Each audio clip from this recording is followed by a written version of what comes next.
Alright, hello guys, my name is Ralph Johnston, and I got a request to do this video.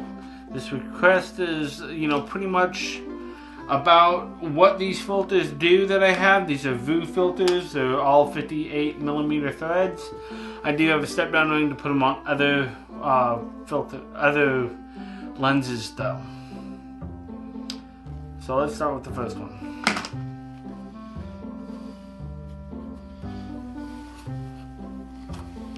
I can open it. The first one here that I have is a neutral density filter. It's a variable neutral density filter. It's very simple. This one lets in light and lets, this one just has the amount of light that I want in the camera. This is mainly used for video. The main part about this is that if I go ahead and put this on the end of the camera, I will then,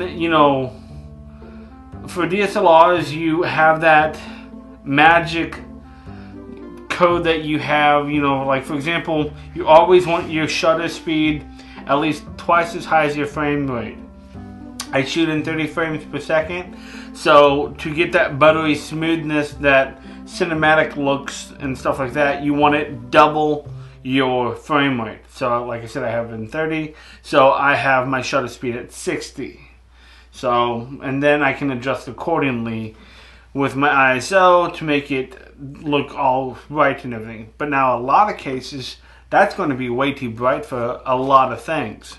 So then you're at your lowest ISO that you can go, and it's still way too bright. You're still 2-3 stops over it. Well, that's where this comes in.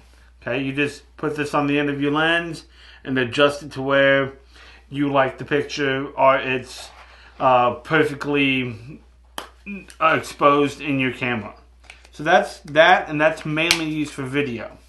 That's a variable neutral density filter.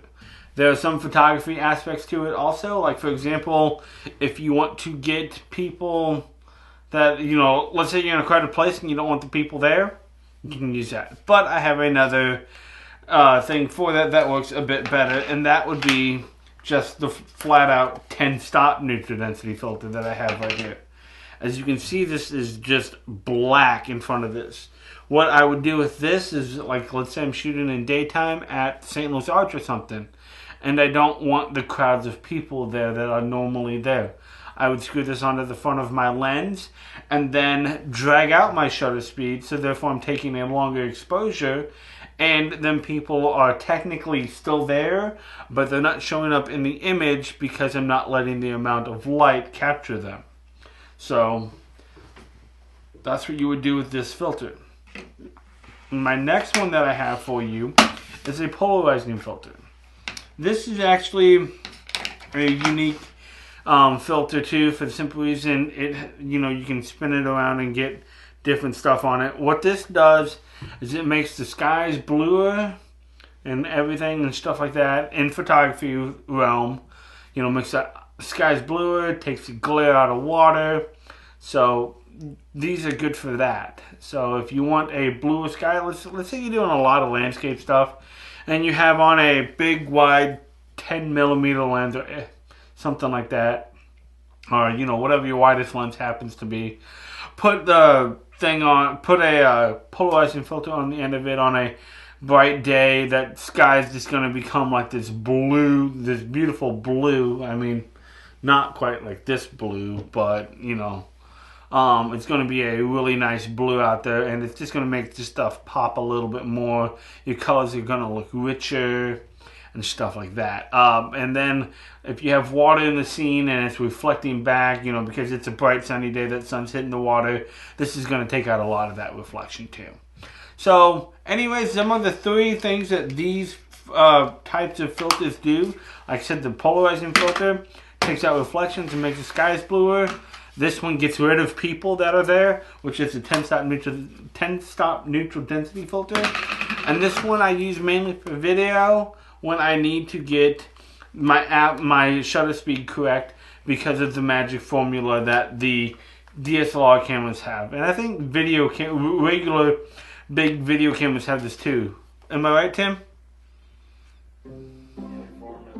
Film at 24, you set it to 148. Yeah, so if you film it at 24.97, you set your shutter speed at 1/48 of a second. He just told me that for the video stuff side of it and everything like that too. So he's still got that same type of thing. And it's just pretty much the basic rule is that, excuse me, you want to double your shutter speed. You know, your frame rate, you want to double that for your shutter speed in DSLR cameras and in video cameras. So, anyways, these are 3 very handy filters. If you want to get these filters right here, they are from Vue. These Vue is a company that I get my filters from. I've used them within the past year, and they're very nice filters. I do use them quite a bit, actually. Matter of fact, I also have a UV filter on my 10 to 18 millimeter, not my 10 to 18, my 18 to 55 millimeter lens that I have, and I keep that on there all the time. So if you want a discount on these, go ahead, type in RJP on Vue's website, and that is spelled VU with a dot and a dot above, or just go to Google, type in Vue filters and click on that, and that'll send you over to their website. Type in RJP and you will get a discount. Other than that, that's it for this week. See you next time. Bye.